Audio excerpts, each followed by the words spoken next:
What is up? Elden Ring video here, and in this video, because I mainly play as like a sorc, a witch, a wizard, a mage, someone that casts spells, whatever. I see this question quite a bit, like from newer players, and I actually seen it this morning online where someone said that they were like level 130 and they wanted, they were using the Carrion Regal Scepter because they were under the assumption that that was like the best staff to use, and it is a really good staff. And then he was wanting to know which staff does the most damage because he was using meteorite, the meteorite staff with rock sling, which obviously the meteorite staff is going to boost that. But he said that the numbers were like, this staff is better. It is a really good staff early game, no doubt.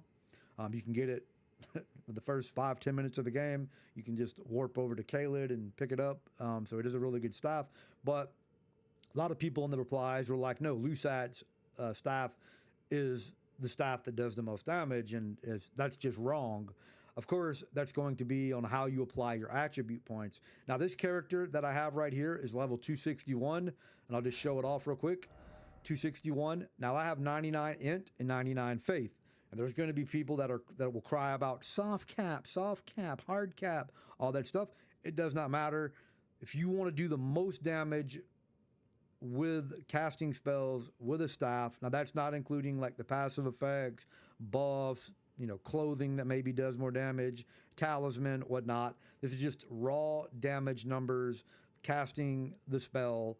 Then it is not Lusat's staff. It is the Prince of Death staff. Now, the Prince of Death staff scales with int and faith. Now, you don't have to go to 260. You could go 250. You could drop your vigor down to, 55 and, drop your mind down to 22, something like that. And then, of course, you could use talisman to like boost your mind, boost your FP, whatnot. With that, or even boost like your vigor. You have the different talisman with that, and even like 99 int, you could go down to 94 and then use the talisman that gives you +5.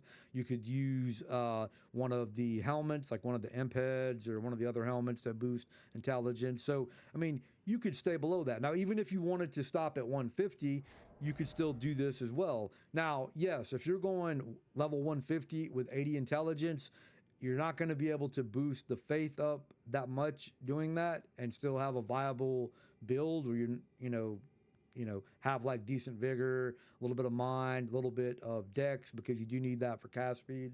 Then Lusat's, is probably the better option, even though it uses more FP. But if you, go up, to 225 or even 200, and you just put a little bit of faith, maybe like, 80 int and 60 faith, or, even maybe a little bit less than that, you're still going to do more damage with the Prince of Death staff. Now, I'll just show you right here. Like, I'm going to cast the same spot, and I'll cast this first one on this little Albinuric test dummy here with Comet. No talisman, no buffs, nothing. Lusat stuff. 1695, right? And I'm going to switch to the Prince of Death. Both of these are fully upgraded, by the way. Lusat goes to +10. The Prince of Death goes to 25. Now, this little Albinuric is further away. And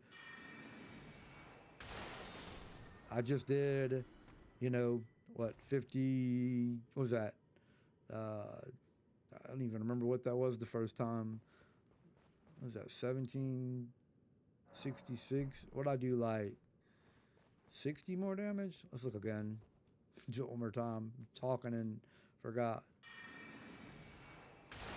Yeah, 1695. So we did 71 more. Yeah, 71 more. And then just to show you,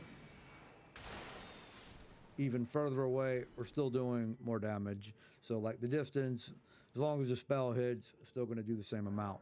But 99 faith, 99 int, Prince of Death staff is the staff that does the most damage. Again, that doesn't include like passive effects. And what I mean by that is, let's say I'm casting Ronnie's Dark Moon and, I have this equipped, and then in my offhand, I have like the Carrion Regal Scepter Or if I'm doing, thorn sorceries, I have this in my main hand and this in my offhand. This is going to boost the thorn sorcery.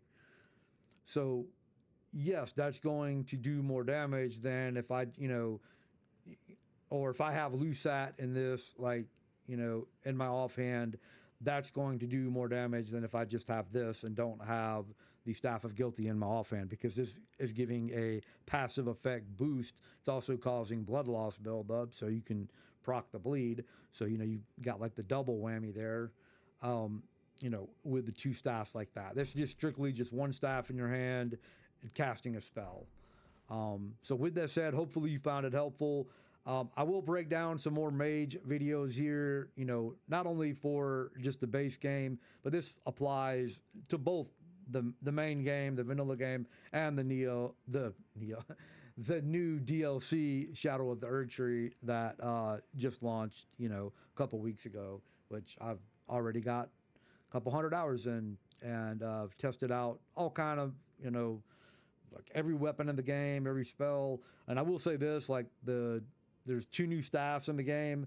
Those staffs are really good, but neither one of them is still better than the Prince of Death staff as far as just like the raw damage number, And of course, you can always boost stuff like using Terra Magica, using Golden Vow, having the Magic Scorpion, the Graven School Mask, the other Graven Talisman that boost up magic damage. You could do something like Radagon Icon, because this is a charged spell, to get even more damage. So, you can min-max your build. And like I said, you could still, you could start at 150, just as an example here.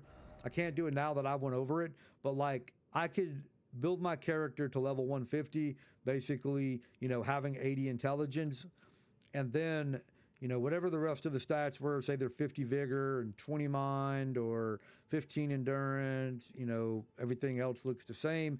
And then just start boosting up my faith. And then really, I'm more of like a glass cannon, but I'm really not overpowered. I'm only doing more damage. And I guess like early game, that's going to make a difference. But, later game, sure, it can make a difference depending on like buffs and boost and, talisman that you use against certain enemies, and what you have in your offhand, things like that can make a difference, in like how much damage you do. But you could still have like a lower level character without having to go 99 and still do more damage than this Lucet staff, as long as you have the faith and int, 80, even like 80-60, maybe you go 80 int, 60 faith, or maybe 80 faith and 60 int. And then, as far as your stats go, and you stop at like level 200, and then, that way you have decent vigor, decent endurance, decent dex, maybe a little bit of strength, a little bit of arcane if you're using like Thorn for like the bleed, etc. Then you could use the stuff like the different helmets that give you like +2, 1, 4, 8, whatever it may be. Then you could use some of the talisman that give you like +5. You have the sword seal and scar seals that you could boost up to get those damage numbers up, without having to actually put them into your attribute points. So there's a lot of ways to go about it with a build that is not like overpowered, but you can play like it is. And still do more damage than this staff, is the point that I'm trying to make. At the end of the day, any questions about it, leave it down below. So hopefully you found that helpful. Just remember, we're just basically talking nothing but just like the raw damage of, casting, spell, that is not receiving a buff or a boost, from a certain staff, which one does the most damage. And again, that is the Prince of Death staff. That's the video. I'm out. Peace.